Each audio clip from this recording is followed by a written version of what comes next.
안녕하세요. 저는 부천에 살고 있는 30대 초반 여자입니다. 최근에 남자친구와 결혼을 하기 위해 상견례를 했었는데 생각지도 못한 상황을 직면하게 돼서 사연을 신청하게 되었습니다. 2년 정도 연애 후 서로에게 확신이 들어 결혼까지 생각을 했었고 양가 부모님께 인사까지 드렸었어요. 저는 대기업에서 반도체 생산 라인 파트에서 관리 담당을 맡고 있습니다. 예비 시부모님은 제가 대기업에서 근무하고 있다는 말 한마디 꺼내자마자 바로 결혼 허락하셨어요. 결혼 생활에 있어 제일 중요한 게 돈이라며 몇 년 살다 보면 둘이 벌어도 모자랄 거라면서 안정적인 삶을 살아갈 수 있을 것 같아 안심이라고 허락을 하셨습니다. 반대로 저희 부모님께서는 남자친구의 직업보다 인성을 보셨어요. 예의 바르고 어른을 공경할 줄 아는 모습들이 몸에 배어 있는 것 같다면서 좋게 봐주셨습니다.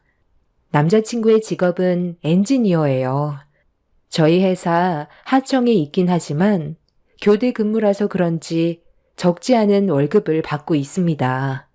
제가 관리하는 생산직 라인 장비가 노후가 돼서 계속 문제가 생기는 바람에 남자친구와 자주 마주쳤었고 그렇게 일적으로 꽤 오래 봐왔던 사람이었어요. 볼 때마다 느낀 거였지만 항상 친절이 몸에 배어있는 사람이었습니다. 보통 다른 엔지니어 분들 같은 경우 교대 근무와 장비 보수로 인해 피로가 누적돼서 많이 지쳐 있다 보니 무슨 말을 해도 귀찮아하거나 대꾸조차 하지 않는데 이 사람은 언제나 한결같았어요. 그래서 눈에 확 들어왔었고 몇 년간 저희 라인 담당으로 배정돼서 상당히 가깝게 지낼 수 있게 되었던 거였죠. 이런 관계가 나중엔 개인적인 자리까지 만들어지면서 자연스럽게 연인 관계로 발전할 수 있었고 결혼까지도 얘기가 나온 거였어요. 예상하지 못한 상황에 훅 들어온 남자와 연인 사이에서 평생을 함께할 배우자가 된다는 게 믿어지지가 않더군요. 저는 솔직히 결혼이라는 걸 상상해 본 적도 없었어요. 워낙 일이 바쁘게 돌아갔었고 남자를 만날 수 있는 시간조차 없었기 때문에 평생 노처녀로 살다가 세상 떠나게 될 줄 알았지만 저에게도 기회라는 게 찾아온 거였죠.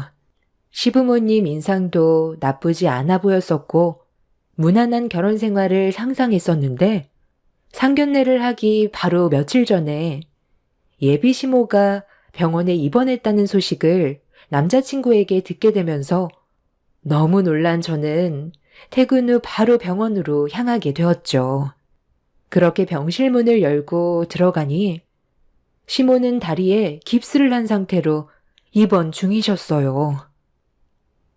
어머니, 괜찮으세요? 주영 씨한테 들었을 때 얼마나 깜짝 놀랐는데요. 갑자기 어떻게 된 거예요? 제가 듣기론 후진하는 차가 뒤에 있던 어머니를 받았다면서요. 어떻게 된 거냐면, 아휴, 내가 아들과 통화하고 있었는데, 후진하는 차량이 나를 못 봤는지 그대로 돌진해 버리더라고. 그래서 왼쪽 다리가 차 밑으로 깔렸지 뭐야. 크게 다친 건 아니니까 걱정하지 마. 대충 합의 보고 끝내면 되는데 나한테 피해를 준 사람과 조율이 잘 안 되더라고. 상견례 하기 전에 마무리 지어야 할 텐데 걱정이네. 상견례 그거 좀 더 미루면 되죠. 어머니 몸부터 신경 쓰세요. 얼마나 놀라셨겠어요. 더 크게 안 다친 것만도 정말 다행이에요. 그런데 주영 씨는 어디 갔어요? 사고 유발자와 병실에서 대화하고 있나 본데. 오다가 못 마주쳤니? 아무래도 합의 관련해서 얘기하는 것 같은데 말이 좀 길어지나 보더라고. 일찍 왔네? 엄마.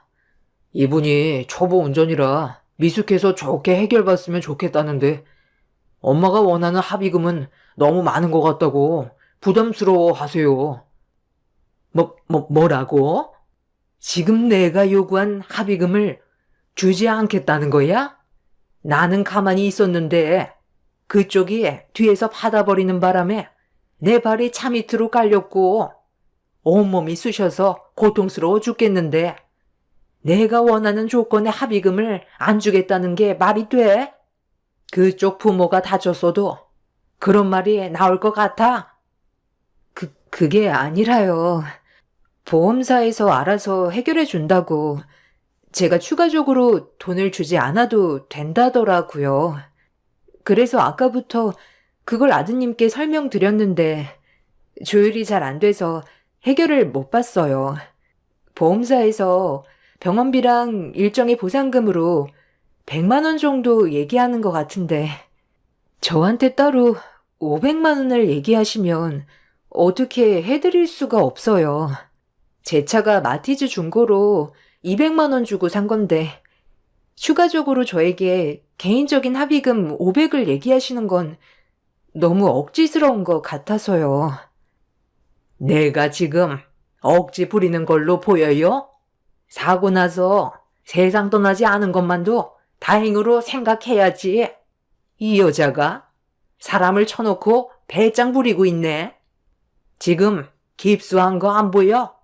그리고 교통사고라는 게 언제 어떻게 후유증이 나타날지도 모르는 상황에서 100만 원 그거 없어도 되는 돈 받고 끝냈다가 나중에 내 몸에 문제 생기면 그쪽이 따로 보상이라도 해줄 거야? 보험 처리해줬다고 아예 모른 척 할 거 아니야. 그래서 내가 그런 상황이 혹시라도 오게 되면 피해를 보게 될까봐 추가적인 보상금을 달라는 건데 이게 잘못됐어? 그쪽은 부모도 없는 거야? 적당히 합의 보고 끝내주려 했는데 안 되겠네. 이번 일을 통해서 평생 트라우마로 남게 법적 소송 가야 되겠어. 더 많은 돈이 깨져봐야 정신 차리지?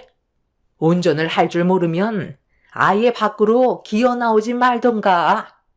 그쪽이 잘못을 저질러 놓고 어디서 지금 큰 소리야? 선처는 절대로 없을 거니까 끝까지 한번 가보자고. 어차피 그쪽이 손해지. 나는 더 이상 피해볼 게 하나도 없거든.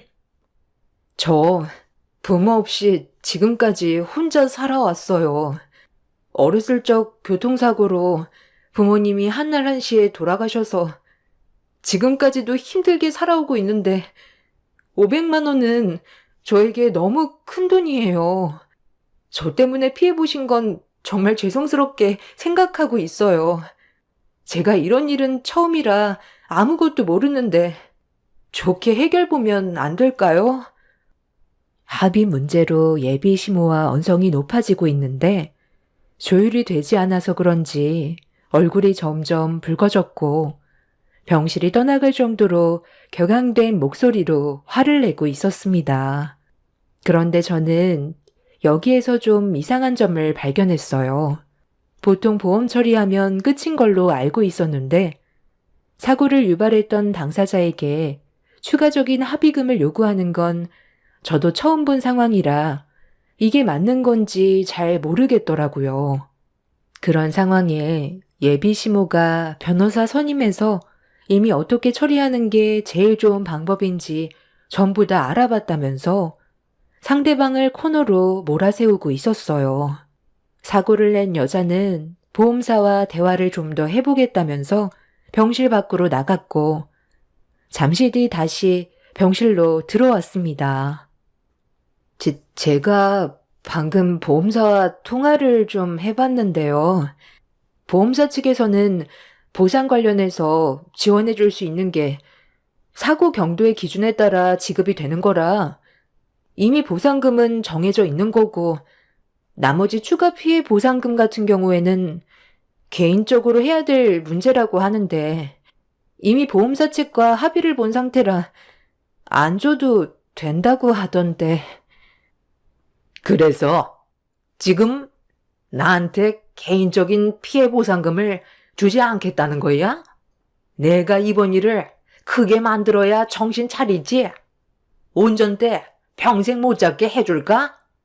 이런 식으로 나오면 나는 그쪽을 상대로 고소를 할 수밖에 없어. 내가 세상을 떠날 뻔했었는데 고작 100만 원에 끝내자는 게 말이 된다고 생각해? 그쪽은 가해자고 내가 피해자라는 걸 잊은 것 같은데 한번 법대로 해보자고. 변호사 선임할 돈은 있지? 이 일로 내가 시간적으로도 피해를 많이 봤으니까 내가 지금 요구한 금액보단 더 크게 피해 보상을 요구할 거니 각오하는 게 좋을 거예요. 나는 할 말 끝났으니까 그만 나가주세요. 최대한 좋게 넘어가 주려 했는데 하는 행동이 아주 괘씸하네. 예비 시모는 피해자였기 때문에 큰 소리 칠 수 있었지만 사고를 유발했던 여자는 가해자라서 예비 시모의 말에 찍소리도 못하고 있었어요. 가해자는 나중에 다시 연락드리겠다면서 인사를 드린 뒤 병실을 빠져나갔습니다. 순식간에 일어난 일이라 저도 많이 당황스러웠지만 이런 경우 어떻게 처리를 해야 되는 건지 알지 못했던 저는 가만히 있을 수밖에 없었어요. 변호사와 상담까지 받았다면서 추가적인 피해 보상금에 대해 어느 정도 법적으로 인정받을 수 있는 상황이라는 걸 알 수 있었습니다. 예비 시모는 다시금 침착함을 유지하면서 요즘 사람들은 눈치가 없다며 좋게 해결 보면 되는 걸 복잡하게 가려 한다면서 골치 아파하고 있었어요. 피해자 입장에서 타당하게 요구할 수 있는 거라며 시모는 이런 상황이 저에게도 올 수 있다며 잘 보고 배우라는 말을 하셨어요. 남자친구는 자기 엄마를 자랑스러워 했어요. 우리 엄마가 그동안 살아오시면서 이런 일들이 가끔 있었는데 원하는 피해 보상금은 전부 다 받아냈었어. 남들은 그냥 대충 넘어갔을 테지만 우리 엄마는 피해받은 건 확실하게 보상을 받아야 하시거든. 결국 저 여자도 엄마한테 합의금으로 500만 원 주게 될 거야. 사고를 유발한 것부터가 잘못의 시작이잖아. 그런 일만 없었다면 여기 누워 계실 필요도 없고 병원에 계시면서 시간 낭비할 필요도 없는데 아까 그 여자 때문에 너무 많은 피해를 보고 있잖아. 그래서 아마 그 여자도 결국 꼬리를 내릴 수밖에 없을걸. 그 돈 받아내면 엄마가 우리 결혼 생활 자금으로 사용하라고 하셨어. 아버지 온다니까 그럼 쉬고 계세요. 예비 신랑은 시모를 살펴드린 뒤 저를 데리고 밖으로 나왔어요. 그동안 살면서 처음 본 광경이었지만 각자 생각하는 기준이 다르고 예비 시모가 피해를 본 부분이라 타당하게 요구하는 것 같아 보였지만 기분이 별로 좋지는 않았습니다. 그리고 남자친구 또한 이런 일을 한두 번 봐왔던 건 아니었는지 크게 신경 쓰는 것 같아 보이지도 않았어요. 오히려 예비 시모를 자랑스럽게 생각하고 있었습니다. 그리고 그날 이후 예비 시모는 사고를 냈던 가해자에게 합의금으로 500만 원을 받아냈다는 말을 남자친구를 통해서 들을 수 있었어요. 저에게는 한없이 잘해주셨는데 예비 시모의 또 다른 모습을 보게 돼서 그런지 많이 당황스러웠었죠. 남자친구에게도 알지 못했던 모습을 보게 돼서 낯설게 느껴졌었지만 성격도 천차만별이기 때문에 제 기준에서 생각하는 걸 남자친구한테 꺼내고 싶지 않았어요. 사고야, 살면서 손에 꼽을 정도니까 그냥 그러려니 하고 넘어갔었습니다. 그리고 저희는 예정대로 일정이 잡혀있던 상견례를 하게 되었습니다. 저희 가족이 거의 다 도착해 갈 때쯤 남자친구는 이미 도착해서 기다리고 있다는 문자를 받았고 저희도 뒤이어 상견례 장소에 도착해 차에서 내려 식당 안으로 들어가 종업원의 안내를 받아 예약해두었던 룸으로 들어가게 되었는데 반대편에서 걸어 나오던 예비 시모와 저희 엄마가 어깨를 부딪히게 되었고, 예비 시모는 그 자리에서 힘없이 그대로 뒤로 넘어지는 사고를 당하게 되는 돌발 상황에 모두가 놀란 상태였어요. 예비 시모가 맥없이 넘어져 버려 바닥에 쿵 하는 소리와 함께 그대로 머리를 부딪혔고, 그 소리에 남자친구와 예비 시부가 허겁지겁 달려와 고통스러워하는 예비 시모를 살피기 시작했어요. 엄마는 쓰러져 있는 예비 시모에게 죄송하다면서 병원에 가봐야 하는 거 아니냐며 부축해 드리려 했는데, 갑자기 엄마의 팔을 뿌리치더니 화를 내셨습니다. 저희 엄마 보고 장님이냐면서 두 눈 뜨고 앞도 못 본다며 막말을 쏟아내고 있었어요. 저희 가족들도 그런 예비 시모의 말에 당황해하고 있는데, 말이 좀 지나친 것 같아 제가 너무 심하게 말씀하시는 거 아니냐고 한마디 하려 했는데, 갑자기 예비 시모가 저희 엄마한테 돈을 요구했어요. 아유, 교통사고로 지금도 후유증에 시달리고 있는데 예비사돈께서 앞을 제대로 못 보시고 돌진하는 바람에 제가 넘어지면서 머리를 바닥에 강하게 부딪혔는데, 내진탕이라도 생긴다면 이거 문제가 심각해지겠는데요. 지금 당장 병원을 좀 가봐야 할 것 같긴 한데, 오늘 이 자리가 제 아들과 결혼 문제로 만들어진 중요한 자리잖아요. 그래서 일단 상견례를 끝내고 입원할까 생각 중입니다. 아휴, 지금 머리가 깨질 것처럼 아픈데 아무래도 심상치 않은 것 같거든요. 넘어지면서 팔목도 삐끗했는지 상당히 시큰거리는데 깁스도 해야 되겠네요. 여러 가지 정밀 검사를 받아야 돼서 금전적인 손해가 크게 날 것 같은데, 내진탕이라는 게 당장은 멀쩡해 보여도 며칠 뒤에 나타날 수도 있는 증상이잖아요. 혹시 모르니 저에게 피해 보상금을 주셨으면 좋겠는데, 그렇게 해주실 수 있죠? 깡패도 아니고 어깨로 저를 사정없이 밀치셔서 이런 사고가 난 거잖아요. 깽값으로 1200만 원 정도 맞춰주면 좋을 것 같습니다. 신체 부위 중에 제일 중요한 게 머리인데, 좀 전에 넘어지면서 머리를 바닥에 부딪혔을 때 쿵 하는 소리 들으셨죠?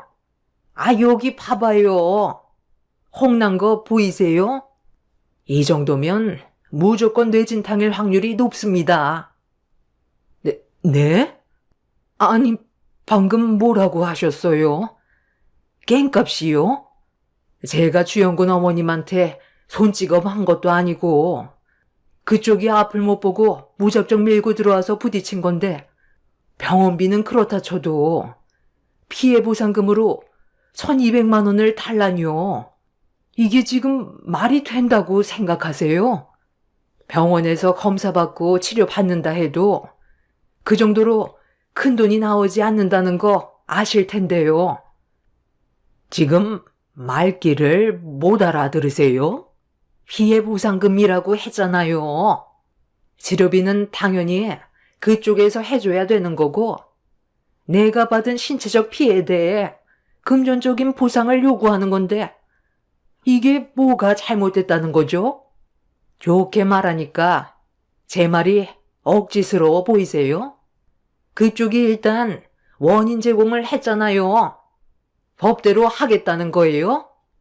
앞으로 한두 번 얼굴 볼 사이도 아니고 예비 사돈지간 얼굴 붉히고 싶지 않아 저렴하게 부른 거니, 여기 통장에 적힌 계좌로 지금 당장 피해 보상 금액 쏴주시죠. 상견례 자리에서 서로 얼굴 붉힐 필요 없잖아요. 이 결혼 파투 낼 거예요? 자식들한테 상처 줄 생각은 아닌 거죠? 이 정도는 솔직히 껌값 아닌가요? 그러니까 지금 저한테 준 이 통장에 1200만 원을 이체해 달라는 거예요? 아니, 무슨? 보라야, 너는 이런 집안인 거 알고 있었니? 이 결혼하는 게 맞는다고 생각해? 말하는 것도 저렴한데 상식 이하의 행동을 한 이런 집안들과는 인생 엮여봤자 좋을 거 하나 없다. 상견례 시작하기 전에 알아서 천만 다행이지. 방금 법대로 하자고 했죠? 그 말에 책임지셔야 할 것 같네요. 지금 저에게 한 말에 대해 번복하시더라도 저희가 받은 상처는 좋게 넘어가지 않을 겁니다. 아이고 참, 어디에 믿는 구석이라도 있나 보죠? 그런 식으로 나온다고 내가 쫄아서 고개를 숙일 줄 알아? 먼저 사고를 유발한 게 누군데 나한테 큰 소리야? 예비 시모는 저희 엄마한테 화를 내면서 입에 담지 못할 막말을 퍼붓다가 들고 있던 핸드백을 사정없이 흔들었어요. 그리고 그 가방에 엄마가 머리를 강하게 맞았고 퍽 하는 소리와 함께 고개가 숙여진 엄마는 온몸을 부들부들 떨더니 예비 시모에게 받았던 통장을 다시 내밀었습니다. 예비 시모는 핸드백으로 저희 엄마 머리를 내려칠 생각은 없었다면서 고개를 숙인 채 내밀었던 통장을 받아가려 손을 내민 순간 엄마는 가까이 다가온 예비 시모를 향해 들고 있던 통장으로 사정없이 뺨을 올려쳤어요.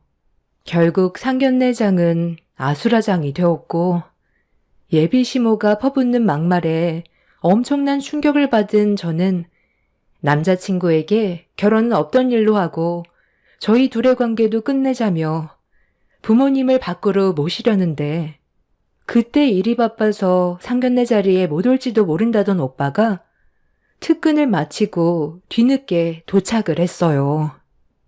저희 오빠는 눈앞에 펼쳐진 광경을 보고 많이 놀랐는지 어떻게 된 거냐며 상황을 정리해 주려 하는데 예비 시모가 법정에서 보자며 더 심하게 난리를 쳤어요.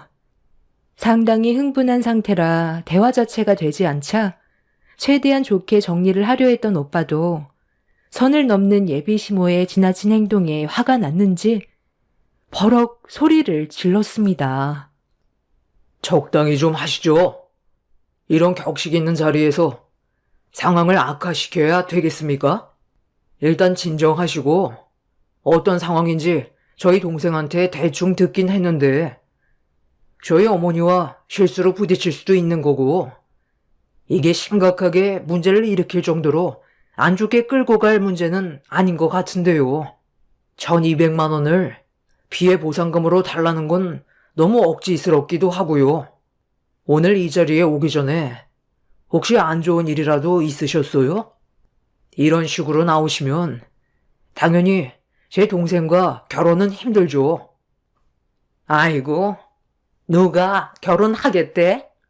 나도 이런 기분으로 내 아들을 그쪽 집안 사이로 보낼 생각 조금도 없어요. 그래서 합의할 거예요, 말 거예요? 조율이 안 되면 법대로 하던지. 내가 피해를 받았는데 그쪽들이 유리할 것 같아? 여보, 내 담당 변호사한테 전화 좀 넣어봐요. 이런 경우 어떻게 처리해야 되나 알아봐야 되겠어.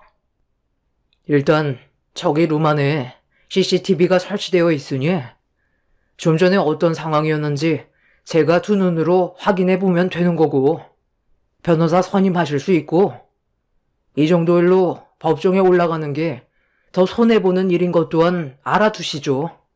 제 직업이 검사거든요. 보라한테 아직 못 들으셨나 봐요. 네? 검사요? 아니, 방금 검사라고 했어요? 아니, 저번에 인사 왔을 때 나한테 친오빠가 한 명 있는데 직업이 강사라고 했지. 검사라고는 안 했는데. 너도 나한테 강사라고 했잖아. 좋은 직업은 아닌 것 같아. 더는 안 물어봤는데. 강사가 아니라 검사였다고? 아니, 너는 나한테 어떻게 말을 전달해 준 거야? 네가 강사라고 해서 그렇게 알아들었잖아. 아이고, 검사 양반. 내가 상황 파악을 못하고 너무 날뛰었나 보네. 일단 다들 진정 좀 하고 조용히 정리하도록 하죠. 저도 피해를 봤으니 여기에서 서로 좋게 넘어가는 게 어떻겠어요? 예비 며느리 친오빠가 검사였으면 아유, 제가 이런 식으로 나왔겠어요? 내기가 어떻게 됐나? 강사를 검사로 알아듣다니. 아무래도 나이가 먹어서 기가 많이 어두워졌나 보네. 그때 당신이라도 화장실에 가지 않았다면 제대로 알아들었을 텐데. 어찌됐든 제 아들과의 결혼은 물 건너간 거니 저희 먼저 나가보겠습니다. 아유, 살면서 검사를 내 두 눈으로 본 건 또 처음이네. 좀 전에 있었던 일들은 서로 잊기로 하죠. 저도 너무 흥분해서 잘못한 게 있으니 미안하게 생각합니다. 아니, 분명 강사라고 내가 알아들었었는데 그때 내가 기계 밑에 들어가서 일하고 있을 때 물어봤었잖아. 보라씨 오빠 직업이 뭐냐고. 내 귀로 들리긴 분명 강사라고 했던 것 같은데. 엄마, 죄송해요. 기계 소리가 너무 커서 잘못 들었나 봐요. 그리고 엄마가 오늘 일은 너무 심했어요. 저랑 결혼할 사람이었잖아요. 상황이 어찌되었든 일단 잘잘못은 이 자리에서 확실하게 정리를 해야 되는 건 맞는 것 같으니 CCTV부터 확인해 보도록 하겠습니다. 다들 자리를 지켜주시죠. 예비 시부모와 남자친구는 저희 오빠가 검사라는 말에 사색이 된 얼굴로 상당히 불안해하고 있었어요. 그렇게 오빠는 룸 안에 설치되어 있던 CCTV를 확인하게 되었고 저희 엄마가 문을 열기 직전 상황부터 보려 했는데 저희 가족은 전혀 상상하지 못했던 충격적인 장면을 목격하게 되었습니다. 예비 시모가 문 앞에 서서 넘어지는 연기를 수십 차례 연습을 하고 있었어요. 그리고 예비 시부와 남자친구는 그 모습을 보면서 웃고 있었습니다. 말도 안 되는 장면을 보고 있는데 예비 시모가 창밖을 바라보더니 저희가 도착한 걸 보곤 문 앞에 대기하고 있다가 문이 열리는 순간 저희 엄마와 부딪히면서 좀 전에 연습했던 대로 몸을 날렸습니다. 그리고 예비 시부와 남자친구가 급하게 예비 시모를 부축해 주었고 그때부터 상황이 시작이 된 거였어요. 저희가 문을 열고 들어가기 전에 있었던 일들은 전혀 모르고 있었기 때문에 상당한 충격으로 다가왔었고 할 말을 잃어버려 CCTV 장면을 반복해서 돌려보게 되었죠.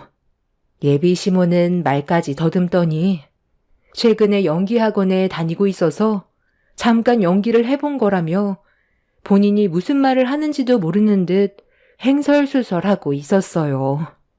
오빠는 저희 가족이 도리어 피해를 본 것 같다면서 핸드백으로 저희 엄마 머리를 내려친 것과 정신적으로 상처를 준 부분에 대해 조용히 넘어가지는 못할 것 같다며 추가적인 조사를 더 진행해야 할 것 같다며 갑자기 경찰서에 전화를 했어요.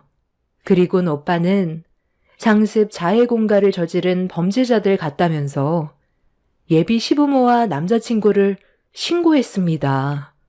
예비 시모는 본인의 잘못을 인정하고 용서를 구했지만 오빠는 사람을 기망하여 재물의 교부를 받거나 재산상의 이익을 취득한 자는 10년 이하의 징역 또는 2천만 원 이하의 벌금형을 받게 된다면서 잘못이 없다고 생각하면 경찰서에서 해명하라고 경찰들에게 그 사람들을 넘겼습니다.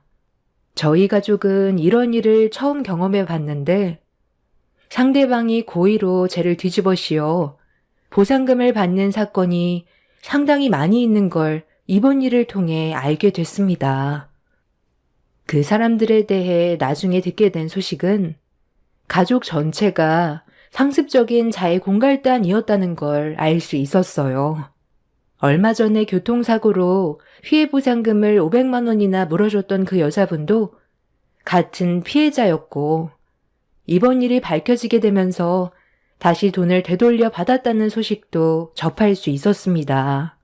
이런 식으로 상습적인 범행을 저지른 그 사람들이 타인에게 받은 금액만 5억 정도 된다고 하더라고요. 아마 벌금형은 힘들 것 같고 징역으로 처벌을 받게 될 것 같습니다. 돈이 아무리 좋다 해도 자해 공갈로 죄 없는 사람의 돈을 뜯는 행위는 뿌리 뽑아야 된다고 생각해요. 저희 가족 말고도 제 사연을 들어주신 분들 중에서도 같은 피해를 받으신 분들도 계실 텐데요. 만약 이런 일이 생기셨다면 절대 당황하지 마시고 먼저 경찰서에 신고부터 하시길 바랍니다. 혼자서 사건을 해결하다 보면 더 큰 피해를 받을 수도 있다는 걸 알아두셨으면 좋겠어요. 좋은 남자 만나 결혼하나 싶었는데 자해 공갈단이었다는 게 너무 충격적이네요. 안 좋은 일이 지나갔으니 앞으로 좋은 일만 찾아오겠죠.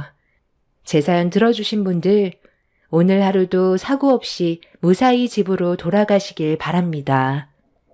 감사합니다. 안녕하세요. 저는 딸 둘을 키우고 있는 한 가정의 엄마입니다. 발은 안으로 굽는다고 남편과 이혼을 할 수밖에 없는 상황이 생긴 적이 있었어요. 처음 몇 번은 그냥 참고 넘어갔었지만 날이 가면 갈수록 심해지는 남편의 행동 때문에 저는 점점 지쳐가고 있었고 이혼의 갈등이 시작되었죠. 시댁 집안은 저를 이해하지 못했고 저 또한 시댁 식구들의 행동들을 받아들일 수가 없었어요. 그러다 보니 시모는 이런 상황들을 빨리 해결하고 싶으셨는지 저희 집으로 찾아오셨어요. 그런데 시모 뒤로 동선의 부부가 고개를 내밀며 밝은 웃음을 지으며 저희 집에 우르르 몰려 들어왔고 남편은 미리 알고 있었다는 듯 시댁 식구들을 반갑게 맞아 주었네요. 어이가 없어서 아무 말 하지 않고 서로 인사를 주고받는 모습을 지켜보고 있으니 시모가 우두커니 서 있는 제가 꼴보기 싫었는지 소파에 털썩 주저앉으면서 한마디 하셨습니다. 그렇게 멍하니 서서 뭐하고 있는 거니? 씹을 거리라도 좀 내와봐라. 이쪽 동네는 차가 많이 막혀서 오는 데만도 한참 걸리니까 스트레스를 많이 받았는지 좀 출출하네. 지금 속이 비어 있어서 과일만 빼곤 다 괜찮을 것 같다. 어머님이 아까부터 속 쓰리시다고 하셨거든요. 중간에 식당이라도 들리려 했는데 서둘러 일 처리해야 된다고 하셔서 최대한 빨리 온 거예요. 웬만하면 영양 보충할 수 있는 것들로 주셨으면 좋겠어요. 저도 형님 집에 놀러 온 거니까 손님 맞죠? 이럴 때 저도 대접 한번 받아봐야죠. 그런데 지금 뭐 끓이고 있었어요? 어머님, 형님이 저녁 먹으려던 것 같은데 간단하게 먹는 것보다 이왕 이렇게 된 거 같이 식사하면 될 것 같아요. 저희 식탁에 가서 앉을까요? 어머, 이게 뭐예요? 백숙이잖아. 어머님 오시는 줄 미리 알고 있으셨나 보다. 딱 저희 인원수에 맞춰서 닭도 3마리나 준비하셨네. 어머님, 빨리 와서 앉으세요. 그래? 너 우리 온다는 거 알고 있었냐? 네가 불편해할까봐 내 아들한테만 얘기했었는데 옆에서 듣고 있었구나? 지금 못들 하시는 거죠? 연락도 없이 찾아오셔서는 남의 집에 들어와 다 헤집어 놓으시고 당장 나가주세요. 그리고 동서 당장 국자 안 내려나? 어디서 지금 남의 음식에 함부로 손을 대는 거야? 내 딸들과 함께 먹으려고 준비한 걸 허락도 안 받고 먹겠다고? 요즘 동서가 계속해서 개념 없는 짓을 하더니만 이제는 아예 간이 배 밖으로 나왔구나? 어머님 믿고 설치다가 뼈도 못 추린다. 당신 말이 좀 심하다고 생각되지 않아? 우리가 남도 아닌데 너무 매몰차게 행동하는 거 아니야? 오늘은 그냥 기분 좋게 넘어가자고. 내가 기분 좋게 넘어갈 수가 있을 것 같아? 무슨 이유 때문에 여기까지 왔는지 뻔히 알고 있는데 좋게 행동할 수가 있겠냐고. 시댁 식구들은 제가 조용히 넘어갈 거라고 생각하고 있었는지 대놓고 기분 나쁘다는 반응을 보이자 분위기는 순식간에 가라앉았고 동서는 인상 쓰고 있는 저를 보곤 들고 있던 국자를 싱크대에 내동댕이 치며 거실 소파로 돌아가 앉았습니다.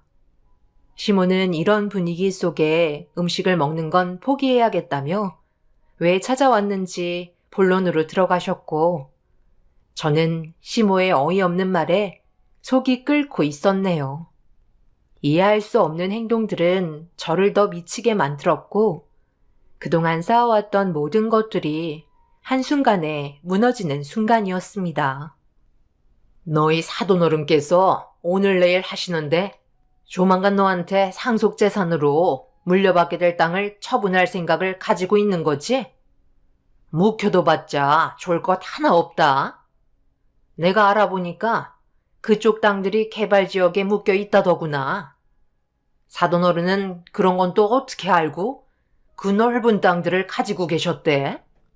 10년만 더 젊으셨어도 분명 떼돈 버르셨을 거야. 그런데 어쩌겠어? 현실이 이런 걸.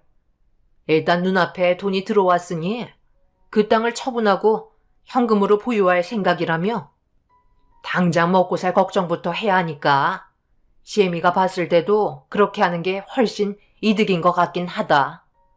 처분하면 거의 10억 정도의 큰 돈을 얻을 수 있을 것 같다고 얘기하던데 내 말이 맞지? 당신은 내가 예전에 얘기했던 걸 그대로 어머님한테 전달해 드렸구나.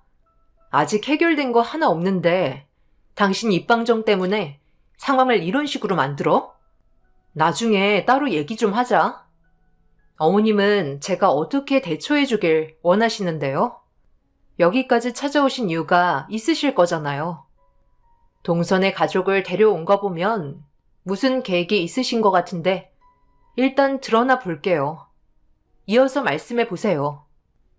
어차피 질질 끌어봤자 좋을 것 하나 없으니 속 시원하게 터놓고 얘기하마. 아무래도 집안을 일으켜 세우는 데는 여자보다 남자들이 훨씬 경제 능력이 뛰어나잖아. 나는 앞으로의 미래를 봤을 때 투자할 만한 가치가 있다고 생각한다. 우리 막내 아들 손자들이 성공해서 잘 되면 10억이 아니라 그 이상도 충분히 보상받을 수 있다고 생각하거든.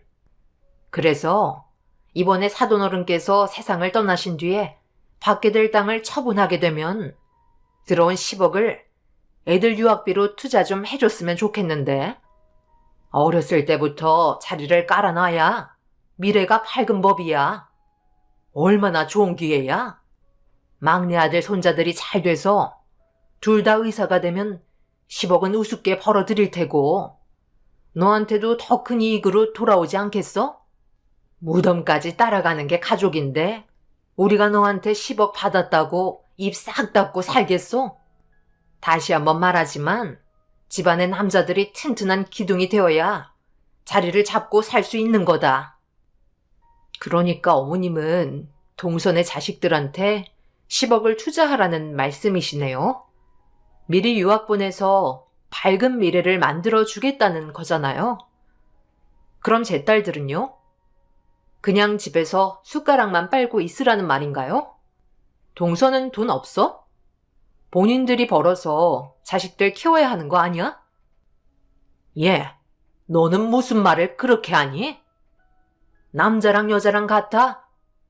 너희 애들은 얼굴만 잘 가꿔두면 성인이 됐을 때 좋은 남자 물어올 수 있잖아. 여자는 무조건 미모와 몸매가 되면 다른 건 다 필요 없어. 중졸만 돼도 데려갈 놈들 지천에 깔렸는데 뭐가 걱정이라는 거야?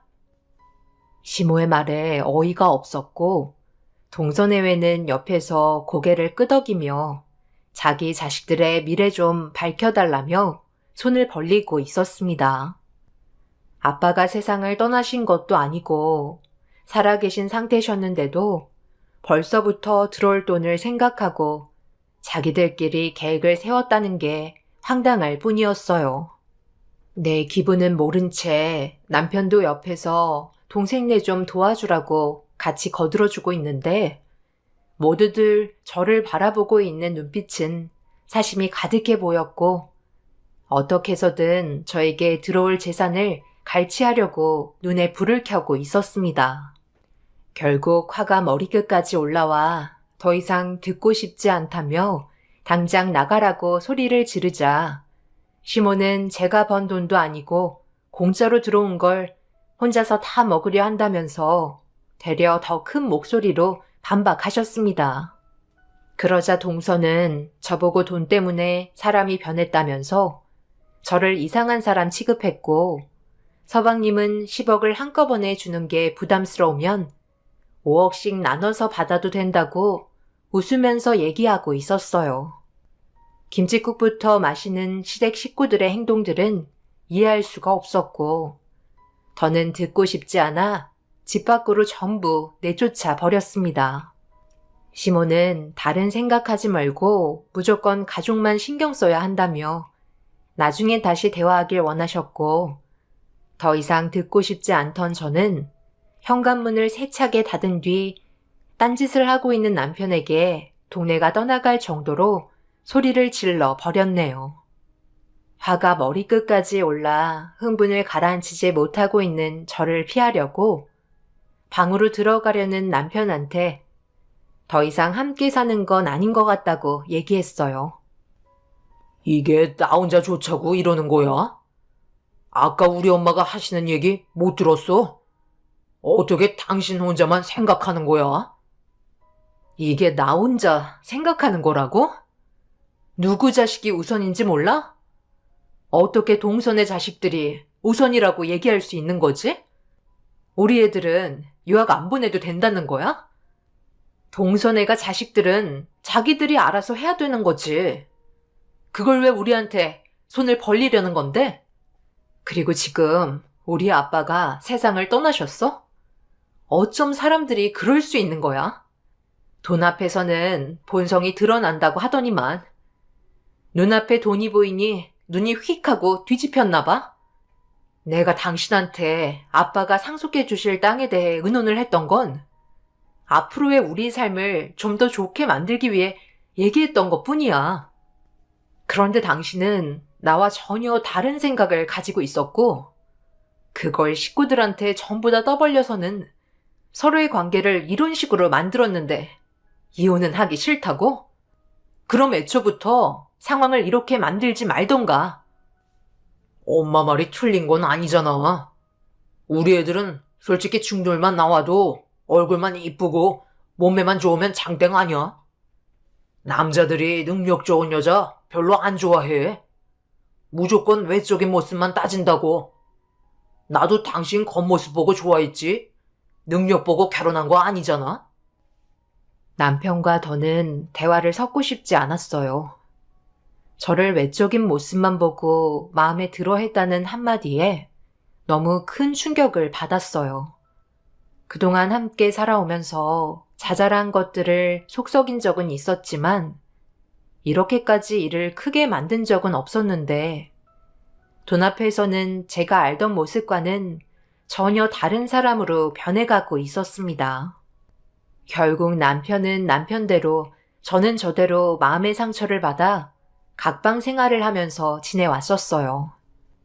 그리고 돈 문제 때문에 부부싸움이 자주 일어나게 되자 애들한테도 좋은 영향을 주지 못했죠. 이런 생활이 지속적으로 반복이 되는 게 저를 더 지치게 만들었습니다. 시몬은 돈 때문에 식구들과의 인연까지 끊으려 한다고 변한 건 시댁 식구들이 아닌 저라는 어이없는 말을 늘어놓으셨네요. 그렇게 안 좋은 분위기 속에 아빠는 결국 끝까지 버티시다가 대장암 말기로 세상을 떠나셨고 저에게 가족은 2딸밖에 남아있지 않았어요. 남편과는 이미 가족이 아니라 남남처럼 살고 있었는데 아빠의 장례를 치르던 날 그래도 남편이라고 해야 할 도리는 아는지 아빠의 장례를 도와주었고, 그때만큼은 서로가 조심하며 해야 될 일들만 묵묵히 처리해가고 있었습니다. 그런데 이 소식을 듣게 된 시댁 식구들이 한꺼번에 몰려와서는 아빠의 영정사진 앞에서 오열을 하며 눈물을 보이기 시작했어요. 시모의 가식적인 모습은 온몸에서 소름을 돋게 했지만 아빠의 장례를 망치고 싶지 않아 당장이라도 내쫓아 버리고 싶은 거 화를 억누르며 아무 말도 없이 자리를 지키고 있었습니다. 그런데 시모가 저에게 가까이 다가오시더니 양손을 잡아주시면서 눈물을 흘리시더니 장례식장에서 갑자기 땅 얘기를 꺼내셨어요. 저는 아무 말 하지 않고 잡고 있던 손을 뿌리치며 볼일 끝나셨으면 그만 돌아가시라고 조용히 말하는 순간 갑자기 영정사진 앞에 털썩 주저앉은 시모가 대성통곡을 하시면서 저희 아빠에게 갑자기 한탄을 하기 시작하셨고 그 모습을 보고 있던 저는 얼굴이 하얗게 질려버리고 말았네요. 아이고, 사돈어른.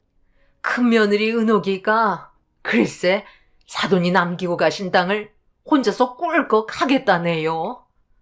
처분하면 10억이라면서요. 그래서 그걸로 손자들 유학비 보태달라고 하니 저를 잡아먹을 듯이 달려드는데 얼마나 무서웠는지 아세요? 사돈이 딸 교육을 어떻게 시키셨길래 어른 공경할 줄 모르고 돈에 눈이 멀어 가족들과 등진 채 제 아들과는 이혼을 하겠다는데 이거 어쩌면 좋습니까? 차라리 이럴 거면 살아계실 때 그냥 처분하신 다음 사정이 어려운 사람들한테 기부하시지. 괜히 저희 가족 분란만 만드셨네요. 저 괘씸한 며느리를 어떻게 하면 될까요? 말로 해서는 안 될 것 같은데 저도 아들 자식 둘이나 키워본 입장에서 훈육 좀 시키겠습니다. 저희 아빠 영정사진 앞에서 적당히 좀 하시죠. 지금 제가 참고 있는 거 안 보이시나요? 저도 참는데 한계가 있다고요. 너 사돈어른 장례식 망치고 머리채 뜯기고 싶지 않으면 적당히 찢어라. 어디서 어른이 얘기하는데 대들고 있어? 그냥 하라면 고개 숙이고 들어오면 될 것을 뭘 잘했다고 눈을 치켜 세우는 거야? 다시 한번 말하지만 시애미가 얘기한 대로 진행하거라. 제가 정신 나갔다고 동선에 애들 유학 보냈는데 10억을 주겠어요? 그이랑 이혼하기로 결정했으니 이제 그만하시죠. 언제부터 저를 가족으로 생각하셨나요? 첫째도 딸 낳고 둘째도 딸 낳았다고 그동안 찬밥 신세에 명절날 온갖 잡일은 다 시켜놓고 아들 둘 낳은 동서랑 비교질 하면서 시댁에서 밥 한 숟갈 제대로 뜨지 못하게 하셔놓고 이제 와서 가족? 지나가던 개가 웃겠습니다. 저는 이 집안에 10원도 아깝다고 생각하는 사람이에요. 당장 저희 아빠 장례식장에서 나가주시죠. 얘 말하는 것 봐라. 네가 지금 돈을 쥐고 있다고 해서 눈에 패는 게 없지? 많은 사람들 앞에서 머리채 뜯기고 싶어? 그리고 나도 조의금 냈는데 당연히 육개장 한 그릇 먹을 수 있는 권한은 있다고. 내 말 안 들려? 상 차려 달라니까? 당신들한테 줄 음식 없으니까 조의금 도로 가져가세요. 그리고 오늘 이 시간 이후부터 저는 더 이상 이 집안의 며느리 아니니까 다시는 얼굴 볼 일 없었으면 좋겠네요. 그리고 10억을 달라고 얘기하신 분께서 이걸 조의금이라고 주신 건가요? 시모의 이름이 적힌 부의금 봉투를 꺼내들자 뭔가 이상하다고 느껴서 열어보니 그 안에는 1,000원 한 장이 들어 있었습니다. 그리고 동서 내외의 조의금 봉투에는 3,000원이 들어가 있었네요. 저희 아빠의 장례식에 무슨 생각으로 온 건지 이해할 수가 없었습니다. 저희 집안에 떨어지는 돈을 아깝게 생각하고 있으면서 10억의 재산을 갈취하려는 신보가 정말 사악하게만 느껴졌네요. 결국 육개장 한 그릇 줄 마음도 없다며 조이금 봉투를 던져버리자 시모는 저에게 달려와 결국 머리채를 잡으며 난리를 치고 말았습니다. 집이 가난해서 1,000원 한 장 넣었는데 육개장 한 그릇도 줄 수 없는 거냐고 입에 담지도 못할 욕들을 퍼부으셨고 주변 사람들이 겨우 말려서 시모와 분리될 수 있었습니다. 마음대로 모든 일이 풀어지지 않자 화를 삭히지 못한 채 분노하셨습니다. 결국 아빠의 지인분들께서 시댁 식구들 전부를 밖으로 내쫓아 버리셨고 남편은 어떻게 해야 할지 몰라 눈치만 보고 있자 당장 내 눈앞에서 사라지라고 소리를 지르면서 남편도 쫓아내 버렸습니다. 그렇게 홀로 아빠의 장례를 끝내고 너덜거린 상태로 집으로 돌아와 남편에게 이혼 서류를 던져 주었고 도장을 찍으라는 말에 불안한 표정을 보이더니 그 자리에서 무릎을 꿇었습니다. 당신이 무슨 잘못을 했는지 알아? 전혀 인지 못하고 있으면서 무작정 무릎부터 꿇으면 모든 게 해결이 된다고 생각해? 앞으로 평생 입 닫고 살 테니까 한 번만 용서해줘. 나는 당신 없으면 못 사는 거 알고 있잖아. 갑자기 이혼하자고 하면 어떡해? 내가 갑자기 이혼하자고 그랬어? 몇 달 전부터 그런 거 같은데? 그리고 우리 아빠 장례식장에서 어머님이 그 난리를 쳤는데 당신 뭐하고 있었어? 남일인 것 마냥 접시에 올려져 있는 전 먹으면서 구경하고 있었잖아. 그 와중에 전이 목구멍으로 들어가디? 그건 내가 장인어른 장례식 도와드리면서 제대로 챙겨 먹지 못했잖아. 그래서 약간 현기증이 나더라고. 당연히 싸움을 말려야 하는 게 맞지만 장인어른 지인분들께서 말려주셨잖아. 나는 그 틈에 배 좀 채우고 있었던 것뿐이야. 그래야 또 일을 하지. 지금 그걸 말이라고 하는 거야? 남들이 우리 가족을 뭐라고 생각하는 줄 알아? 집안이 아주 개차반 집안이란다. 아빠 앞에서 얼마나 창피했는지 당신은 전혀 모르지? 그 상태에서 전으로 배를 채우는 게 아닌 시모와 나를 뜯어 말렸어야 했다고. 지금까지 내가 왜 이 집구석에서 참고 살았는데 애들만 아니었어도 나는 당신이랑 벌써 이혼했다고. 빨리 도장 찍어. 남편은 한 번만 봐달라고 애원했지만 더 이상 이 집안과의 인연을 만들고 싶지 않았습니다.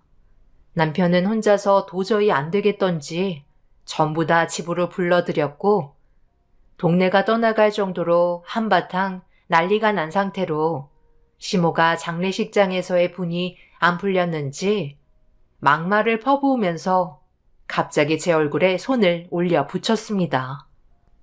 돈 앞에서 위아래도 없냐며 욕설을 퍼부으는 순간 저는 남편의 양뺨에 사정없이 손을 올려 붙였고 당황한 시모는 자기 아들 뺨에 손을 댔다며 저에게 또 한 번 손을 대셨네요. 시모가 제 얼굴에 한 번 손을 대면 저는 남편의 얼굴에 2번 손을 댔습니다. 결국 옆에서 지켜보고 있던 동서내외까지 합세하며 시모를 거들면서 집안은 난리가 나자 주민들의 신고로 경찰들이 오면서 상황은 정리가 될 수 있었네요. 그날 이후 남편과는 이혼 소송까지 가게 되었고 결국 제가 원하는 대로 남남으로 살아갈 수 있었어요. 눈앞에 10억이 멀어지자 시모는 배가 아팠는지 혈압이 올라 쓰러지셨고 그 모습을 끝으로 2번 다시 시댁 집안과는 만날 일이 없었습니다. 그렇게 이혼을 한 뒤로 딸들과 함께 살아가며 전보다 안정적인 가정 환경을 누릴 수 있었고 남편은 자기 자식들 얼굴은 한 번도 보러 온 적이 없었어요.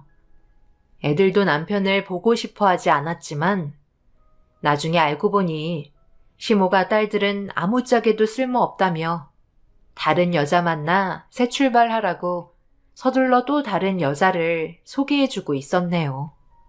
다른 여자의 치마폭에 둘러싸여 있으니 자식들이 짐처럼 느껴졌을 테고 만나고 있는 여자와 시모의 입김에 자식들과의 인연까지 끊어버린 남편은 더 이상 애들 앞에 나타나지 않았습니다. 저는 오히려 좋았어요. 또 다른 스트레스를 받지 않아도 되니 좀 더 아이들한테 집중할 수가 있었네요. 시간이 지날수록 저희 가정의 목표는 뚜렷해졌고 애들도 자신들이 원하는 삶을 살기 위해 열심히 앞만 보며 달려왔었어요. 그리고 저는 아빠가 남겨주신 재산으로 작은 사업을 시작하면서 아이들한테 아낌없는 지원을 해주었네요. 그렇게 바쁜 삶을 살다 보니 어느새 원하는 인생의 목표에 달성할 수 있었고 두 딸들은 많은 사람들에게 인정받는 직업을 가질 수 있었습니다. 그런데 사람이면 정말 질기다고 원치 않는 장소에서 몇십 년 만에 시댁 식구들과 마주치게 되었습니다. 오래간만에 시간이 좀 남아서 애들 얼굴 보려고 나올 때까지 앉아서 기다리고 있는데 누군가 저에게 가까이 다가와 말을 붙이기 시작했어요. 그래서 고개를 들어 저를 부른 사람의 얼굴을 본 순간 반대편에서 제 딸들이 저를 부르며 급하게 걸어오고 있었습니다. 저를 부른 사람과 두 딸이 서로 얼굴을 마주한 순간 분위기는 상당히 안 좋아졌고 두 딸들에게 쩔뚝거리며 천천히 걸어가자 저는 가까이 가지 말라고 소리를 지르고 말았습니다. 당신이 뭔데 애들한테 다가가는 거야? 그동안 한 번도 찾아온 적도 없으면서 애들이 변한 모습 보니까 또 뜯어먹을 생각하는 거야? 내가 미안하게 됐네. 그때는 철이 없었나 봐. 당신이랑 함께 했을 때가 좋았는데 이제 와서 후회하면 뭐하겠어? 너희들 보기 좋아졌구나. 이렇게까지 성공할 줄 몰랐다. 나는 보다시피 이렇게 살고 있다. 일하다가 무릎이 다쳤거든. 너희 할머니가 몸 상태가 별로 안 좋으셔서 요즘 많이 힘들어 하신다. 정신이 오락가락 하셔. 치매가 왔거든. 당신 내가 한참 찾은 거 몰라? 지금 여기서 뭐 하는 거야? 아는 사람들이야? 이런 건 당신이 해야지. 어머님 휠체어 끄는 거 얼마나 힘든지 알아? 이런 생활 하려고 당신이랑 결혼한 거 아닌데? 애들만 아니었어도 당장 이혼이었다고. 나도 애들 두고 갈 데도 없으니 그냥 붙어 사는 거지. 정말 지긋지긋하다. 오늘 내가 어머님 대소변 갈아준 게 몇 번인 줄 알아? 그래, 알았으니까 이제 그만 좀 해. 어서 돌아가자고. 어머님 많이 힘드시겠다. 그놈은 아직까지 안 들어왔어? 뭘 들어와? 그놈 때문에 쌓인 빚이 얼만데? 차라리 안 들어오는 게 낫다는 거 몰라? 당신한테 딸들 있잖아. 빨리 찾아서 돈 좀 달라고 해봐. 애비가 빚에 허덕이고 있는데 당연히 도와줘야 하는 거 아니야? 이래서 자식 새끼 키워봤자 소용없다니까. 잠깐만, 이거 무슨 냄새야? 어머님, 지금 여기서 큰 걸 보시면 어떡해요? 오늘 뭐 잘못 드셨어요? 난 몰라. 당신이 알아서 해. 정말 이렇게는 못 살겠어. 동선에는 치매 어머님 돌봐주지 않겠다고 잠적해서 나타나지도 않잖아. 당신 만나서 내 인생 이게 뭐야? 어머님 지금 소변까지 보시잖아. 나는 차에 가서 기다릴 테니까 당신이 알아서 처리하고 와. 그리고 우리 관계도 다시 생각해보는 게 좋겠어. 두 딸은 의사가 된 자신들이 성공한 모습을 보여주었지만 남편의 두 번째 인생은 나락으로 떨어진 상태였어요. 자식 농사도 제대로 못해서 집안까지 말아먹은 것 같았습니다. 두 딸은 서둘러 화장실로 가려는 남편에게 명함을 건네주면서 몸이 불편한 곳이 있으면 의사로서 도와준다고 얘기하자 남편은 그래도 조금의 양심은 남아 있었는지 배우자가 혹시라도 볼까봐 명함을 받지 않고 혼비백산하듯 급하게 병원을 빠져나갔네요. 그리고 휠체어를 타고 있던 시모는 치매가 심하게 왔는지 저와 두 딸을 알아보지 못했고 그날 이후 남편은 딸들이 다니는 병원에 두 번 다시 모습을 나타내지 않았습니다. 아마 다른 병원으로 옮긴 듯 보이네요. 자신의 인생에 대해 땅을 치며 후회하는 모습과 시모가 무너진 모습을 눈앞에서 보게 됐지만 뭔가 불안한 마음을 떨쳐낼 수는 없네요. 의사가 된 두 딸에게 언젠가는 접근할까봐 걱정은 되지만 양심이 있다면 그렇게 하진 않겠죠. 평생 그 사람들이 자신들이 했던 행동들에 대해 후회하면서 살았으면 좋겠습니다. 제 사연 들어주신 분들 감사합니다.